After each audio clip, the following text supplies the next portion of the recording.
But just one person?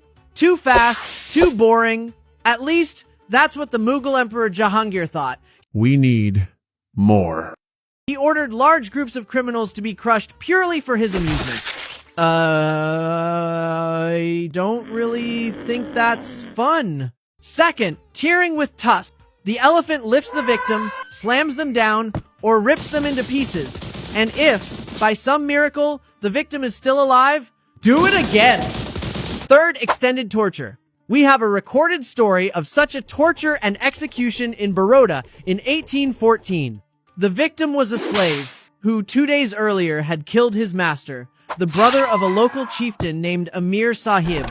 At around 11 o'clock, the elephant was brought out, with only the mahout sitting on its back, surrounded by a crowd of locals who had gathered to witness the scene. The prisoner's legs were tightly bound with 3 ropes, fastened to an iron ring attached to the elephant's right hind leg.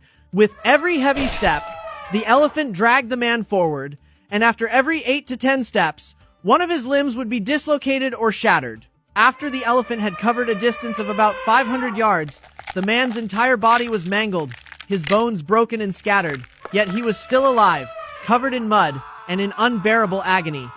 After about an hour of such torture, he was taken outside the town. There, the elephant, following the mahout's command, stepped back and delivered the final blow by crushing the man's head.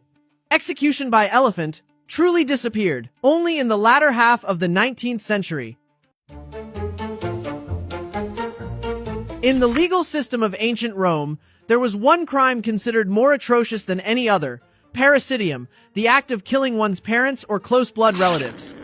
The Romans believed that murdering one's parents was not only a violation of family morality, but also an attack on the very foundation of society and the cosmic order.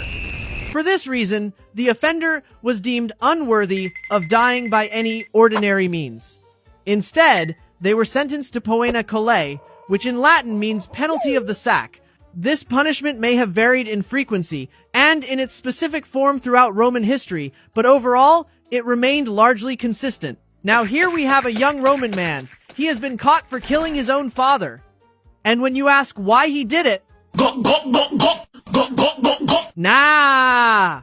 You know, it's really hard to figure out what goes on inside the twisted mind of a criminal. But one thing we do know is that poena collae is waiting for him. The procedure of poena collae went as follows. The criminal would be flogged, then tightly bound, unable to move. He looks up, hoping to see the sky one last time. No! He doesn't get that chance. His head was covered with a leather sack, since he was deemed unworthy of looking at the light of the sun. After that, he was stuffed into a large animal hide bag called the cullius. But here's the special part. Inside the bag, he wasn't alone. He was packed together with live animals. The traditional companions were a dog, a rooster, a monkey, and a snake.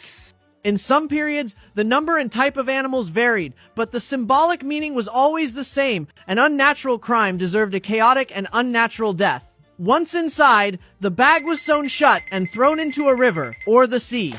The criminal would die slowly in darkness, suffocating, panicking, and being bitten and clawed at by the animals trapped with him. This was a combination of humiliation and pain, not just death, but death in chaos, stripped of dignity. By casting the sack into the river, they also ensured that the criminal's soul would be denied a proper burial, left to drift without rest. The punishment of poena collae was eventually abolished in the Byzantine Empire. The Basilica Law Code, issued around 892 AD, more than 300 years after Justinian, replaced it with another sentence. Parricides were to be thrown into the fire.